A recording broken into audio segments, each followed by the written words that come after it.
Всем привет! За весь февраль я сняла не так много роликов и, честно говоря, долго не знала, как их объединить. Поэтому сегодня просто покажу все, что получилось. У нас уже замечательная погода, все начинает расцветать, точнее уже цветет. Распускается магнолия, цветет слива и сакура.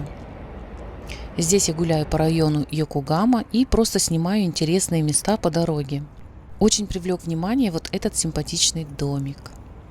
Сегодня теплый день, поют птицы. Я решила пройтись пешком несколько станций и посмотреть, какие здесь ресторанчики и магазины. Этот район находится недалеко от Минато-Мираи.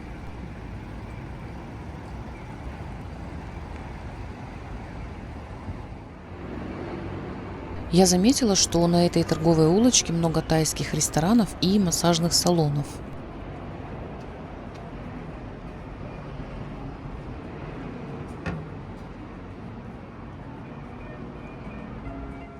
А эта огромная кукла, скорее всего, выставлена в честь какого-то праздника. Смотрите, птички греются на солнце.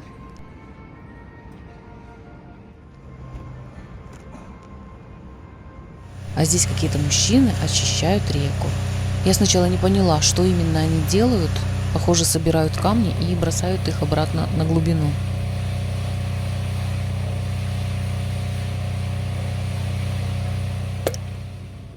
И вдруг я решила резко сменить маршрут и съездить в место в горах, где температура держится около нуля. И до сих пор сохраняются огромные глыбы льда.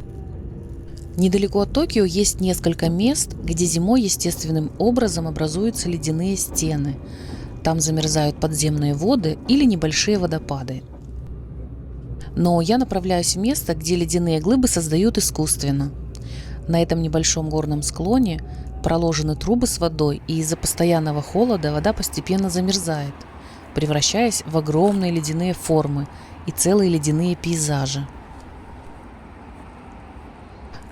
Здесь я решила остаться до вечера, чтобы увидеть это место во время иллюминации и посмотреть, как все выглядит, когда лед подсвечивают огнями.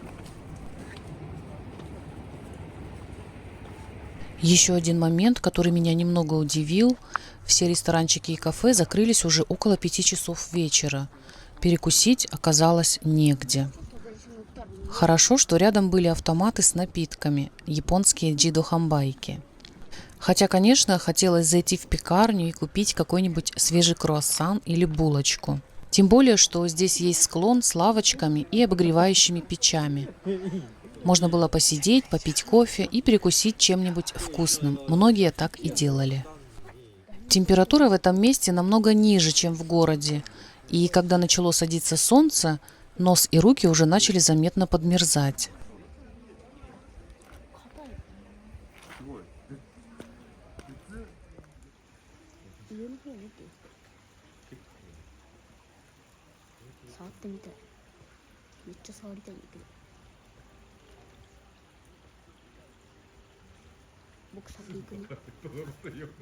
Особенно красиво на фоне снега смотрится проходящий поезд.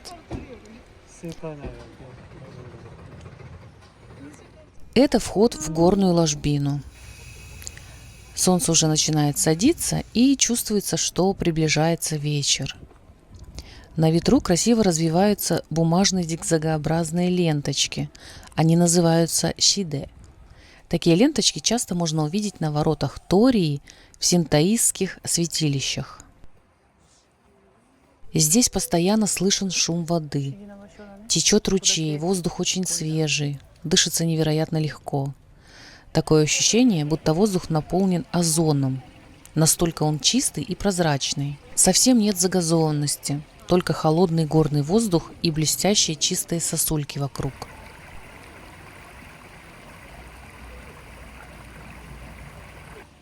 В такие моменты возникает ощущение, будто ты немного перерождаешься. И здесь очень спокойно, отдыхаешь душой.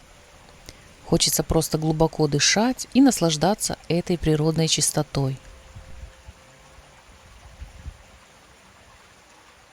Посмотрите, некоторые ледяные глыбы по форме напоминают людей или монахов в белых одеждах. Очень интересно наблюдать за этими формами. У каждого они вызывают свои ассоциации. И все это находится всего лишь примерно в часе езды от Токио. Небольшая деревня, от станции всего около 10 минут пешком, и перед тобой открываются такие красивые места. Единственное, что оказалось не очень удобным, это система входа. Сначала нужно заплатить за дневной вход, чтобы посмотреть ледяные глыбы при дневном свете. А чтобы увидеть вечернюю подсветку, нужно выйти и снова зайти после 4 часов, когда начинается иллюминация, и оплатить вход еще раз. Причем вечерний билет немного дороже, поэтому пришлось немного подождать, пока начнут настраивать подсветку, и погулять вокруг.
Японцы умеют красиво подсвечивать природу, создавать атмосферу и превращать такие места в настоящее зрелище.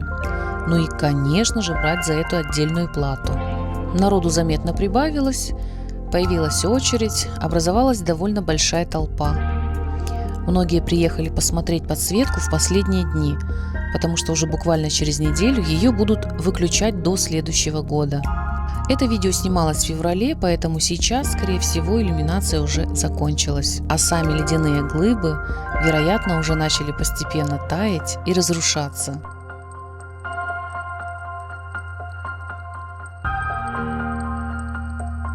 Ну а на следующий день, вернувшись в Токио, мы уже наслаждались не льдом, а настоящей весной. Повсюду начинает цвести слива, появляется ранняя сакура. Хотя основной сезон цветения сакуры обычно приходится на начало апреля, в некоторых районах Токио она уже вовсю распускается. А на ветках цветущей сливы я встретила милую птичку-белоглазку, вестника весны.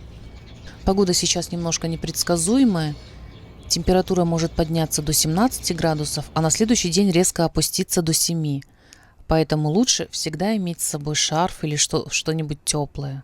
В следующих роликах я обязательно вам покажу те районы, где сакура цветет особенно красиво и где уже можно почувствовать настоящую стопроцентную весну. Так что подписывайтесь, будем вместе гулять и открывать разные уголки Токио.